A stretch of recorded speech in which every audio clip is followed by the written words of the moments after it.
आई मी काही मदत करू का? नको, माझं मी करते. आई तुम्ही माझ्यावर रागवलायत ना? आई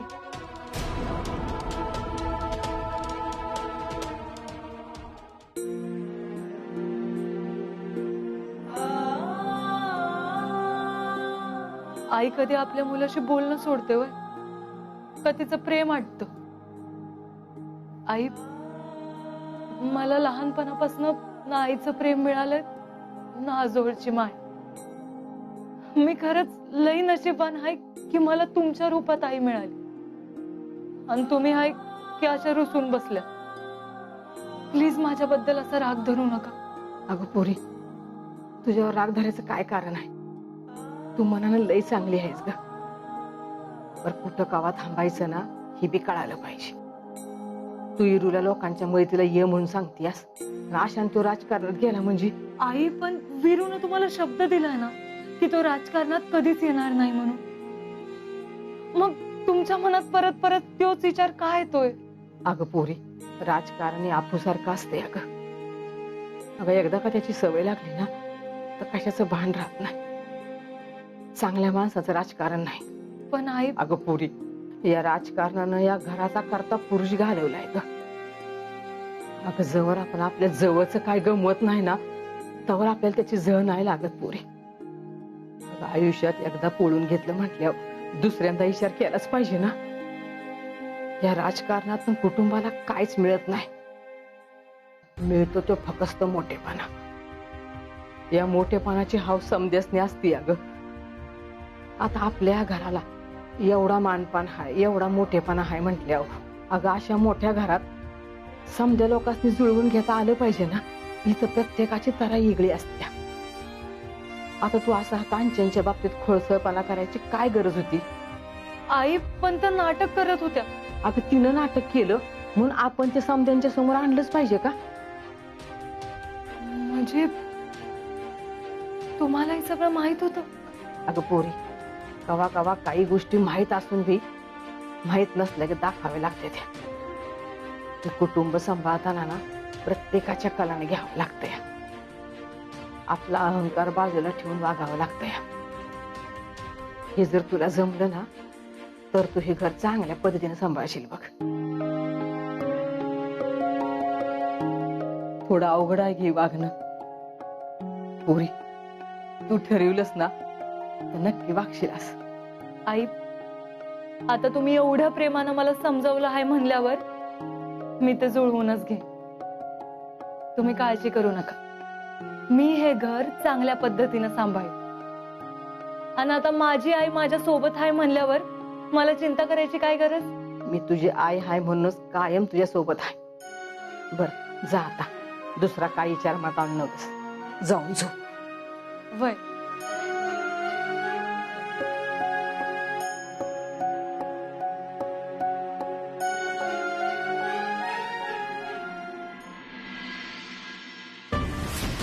तुमचा एवढाच विश्वास आहे ना वीरूवर, मग मी त्याच वीरू समोर जाऊन तुमचा खरा चेहरा दाखवीन. तुमच्या चेहऱ्यावरचे सगळे मुखवटे फाडून तुमचा माज धुळीला मिळवेन. हे चॅलेंज आहे माझं. माझे कापडे कुठं दिसणं झालेत ग? घरात ना घेऊन आले होते. त्याच्यात कशी काय नाही? पियू, तू ना आता जरा बघून काम करायला शिक. काकींची कपडे अशी कशी बाजूला राहिली बरं? डॉक्टर आता आलाच आहात तर कणकणीवरचं एखादं इंजेक्शन तरी द्या काकींना. साप आलाय, साप! पृथ्वी, आतमध्ये साप आलाय रे! काकी साप आला आतमध्ये. अहो ती नाही, पण तुमचा पाय बरा झाला की. ज्या पोरीला मी माझ्या दारातलं पाय पुसणं करायला बघतेय ती या घरात तोरणाची जागा घ्यायला बघतेय. मी हे होऊ देणार नाही. डोक्यावर चढायच्या आत तिला माझ्या टाचेखाली आणली पाहिजे. आता तिचा अपमान करून तिला त्रास देऊन तिची लायकी दाखवून देणं ह्यात मजा नाही. तसं केलं तर ती माझ्यावर बी कुरगुड्या करायला बघल. आता तिच्या नवऱ्याची आणि त्याच्या आईची लायकी काय आहे हे दाखवून दिलं तर तिला तिची लायकी आपोआप कळेल.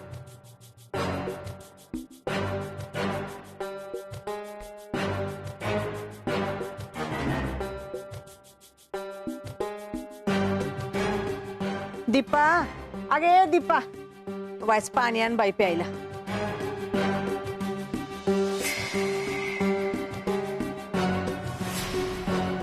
चांगली ऑर्डर सोडतेस की ग. अगं काय नाही, वायस रानात ना आली ना, म्हटलं बसावं. बाईच बसावं, आराम करावा. घरची कारभारी नाहीस का अशा ऑर्डरी सोडायला? दीपे, तुला काही दुसरी कामं नाही आहेत का? हिनं सांगितलं लगेच पाणी घेऊन आली असते. आता हाय का काकी, मी पडली कामवाली. आता मला जी कामं सांगणार ती मी करणारच ना. या घरात कुणी काय करायचं ते मी सांगणार. दीपा, राहू दे तुझा, मी घेते पाणी. मी घेती म्हणजे उपकार करतेस का? 2 टाइम गिळायला मिळतंय ना, हेच नशीब समजायचं. रानात काय जाऊन आली, घरात 4 कामं काय केली म्हणजे घर चालवतोय असं नसतंय. अगं या घरासाठी, या घराचं नाव राखण्यासाठी 24 तास राबायला लागतं. तव्हा कुठं 4 चौघात नाव होतं. आणि हे सगळं मी करतेय. काकी, हाव पण एवढं काय झालं? आईने फक्त पाणी तर मागितलंय ना. ताण लागले ना हो तुला?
हे पियू,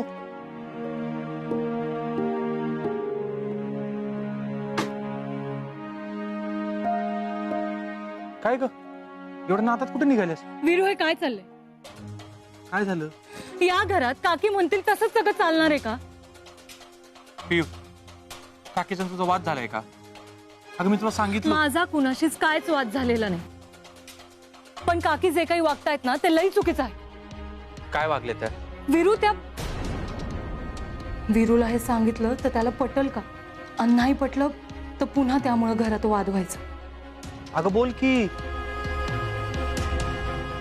हे बघ वीरू, मला एवढंच म्हणायचंय की आई आपल्याच घरात अशा का राहतात?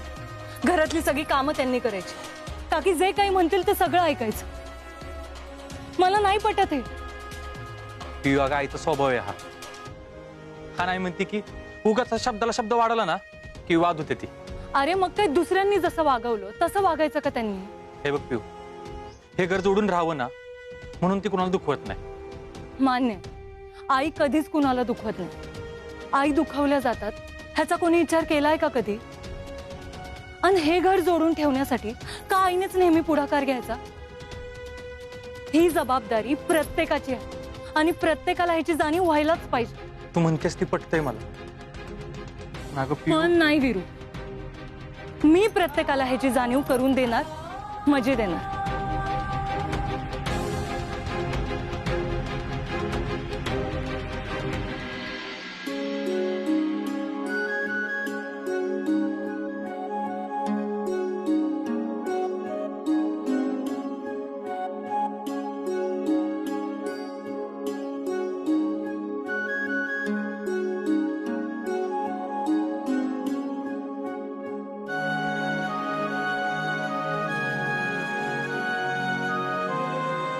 या घरची कारभारीण अशी रडताना बघवत नाही मला.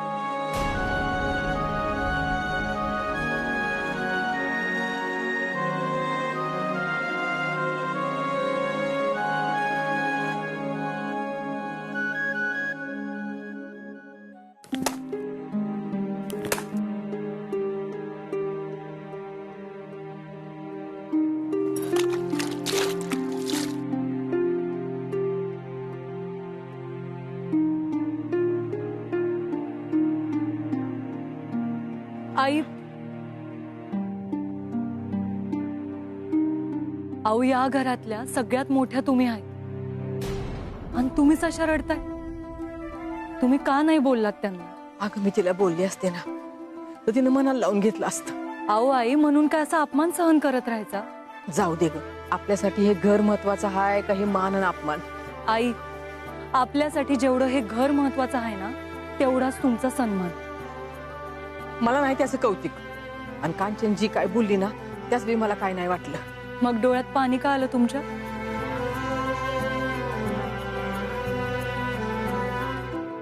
आई, मला मान्य आहे काकी या घरातलं सगळं काही सांभाळत, पण त्याचा अर्थ असा नाहीये की त्या त्यांच्या मनाला येईल तसं प्रत्येकाला बोलतील आणि वागवतील. अगं ती तशी नाही वागत. आज तिचं काहीतरी बिन असलंय ना म्हणून तशी ती बोलली असेल. तुम्ही विषय बदलू नका आई, कारण त्यानं सत्य बदलणार नाही. या घरात सगळ्यांना समान वागणूक नाहीये हे कळून चुकलंय. मी आल्यापासून पाहते तुम्हाला आणि वीरूला हिथं राबताना. अगं आम्ही आपल्या घरासाठीच करतोय ना समजा ही. आई, अहो घरासाठी तुमचा जीव जसा तुटतो तसा दुसऱ्या कोणाचाच मी तुटताना पाहिला नाही. आणि ह्या घरासाठी जेवढ्या तुम्ही राबलात ना तेवढं दुसरं कोणीच राबलेलं नाही. आणि घरासाठी झटणारं बी मी तुमच्या एवढं कोणी पाहिलेलं नाही. आणि तरी बी तुम्हीच का अपमान सहन करायचा?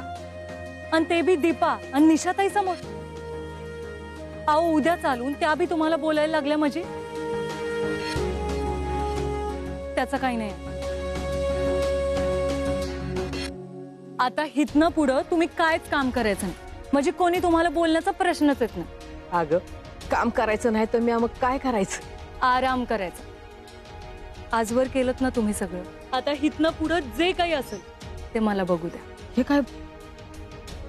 आई, माझ्यावर विश्वास ठेवा. हे घर म्या नाही तुटू द्यायचे.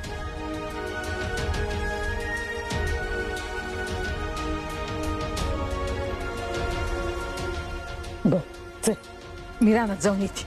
अहो आई, मी म्हणलं ना की तुम्ही घरची कुठलीच कामं करायची नाहीत म्हणून, तरी बी. अगं बाई, अशी एका जागेत बसली ना तर लय अवघड होईल. समजी दुखणी वाढतील माझी. मला जेवढं होईल ना तेवढं मी करीन. बाकी करायला तू हायसच की. चल येते मी.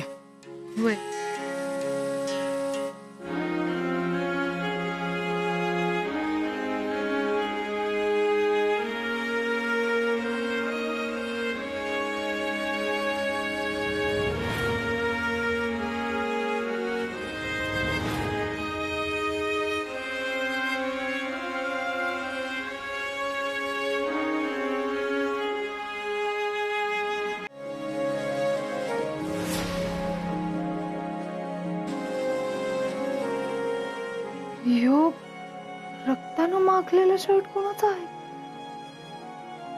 तो दादासाहेबांचा शर्ट आहे.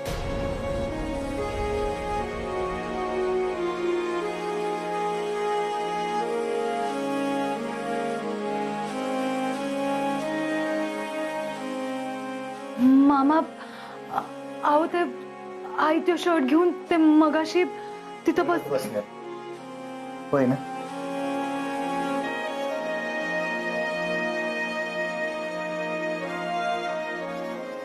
कितीतरी वेळा त्यांना काय वाटलं आणि काय नाही वाटलं हे मनात दाबून ठेवून जगत आले आहेत त्या.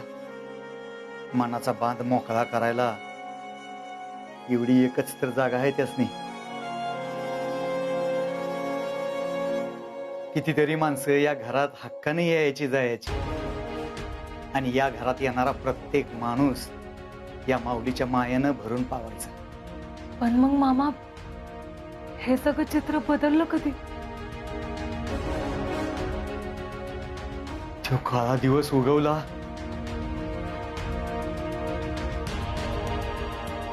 आणि सगळंच बदलून गेलं.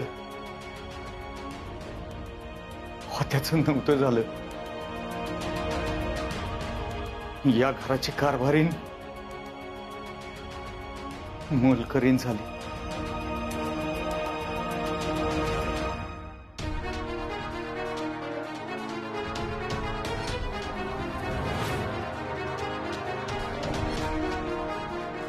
वहिनी, दादासाहेबांना कुणीतरी गोळ्या झाडल्या.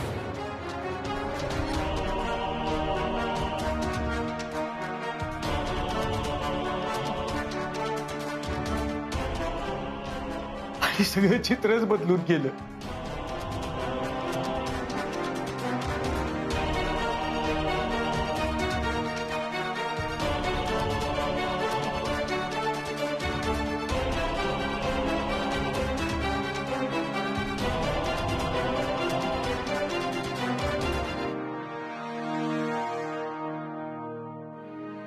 मामा,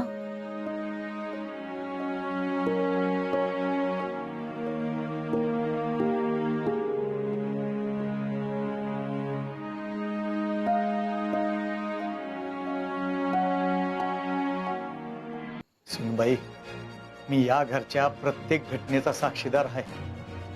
या माऊलीनं आज पतूर लय नमतं घेतले. नाहीतर या घराचं नाव, दादासाहेबाचं नाव कधीच मातीला मिळालं असतं. मग आईने हे सगळं सहनच का केलं? कारण त्यांच्यावर संस्कारच तसं आहेत.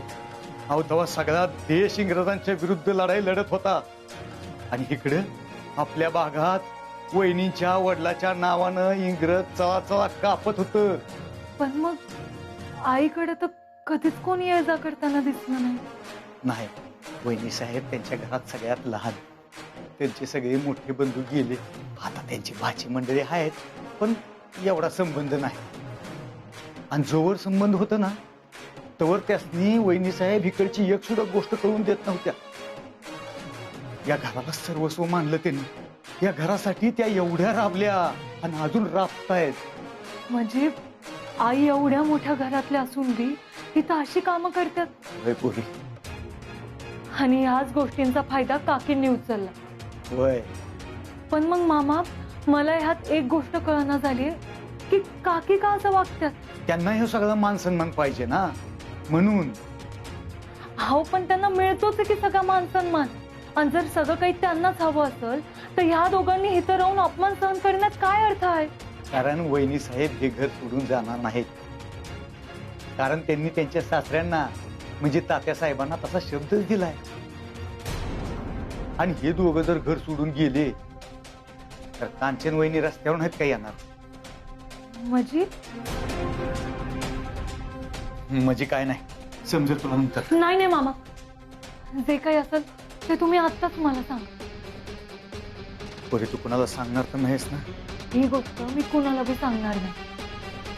तुम्ही सांगा मला. कांचन वहिनींचं राजकारण फक्त दादासाहेबांच्या पुण्यामुळेच आहे.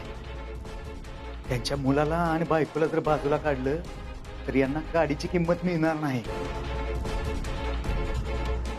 अच्छा, म्हणून या दोघांना पुढे येऊ न देता स्वतःचं महत्व राहावं म्हणून अशी वागणूक देतात काकी यांनी.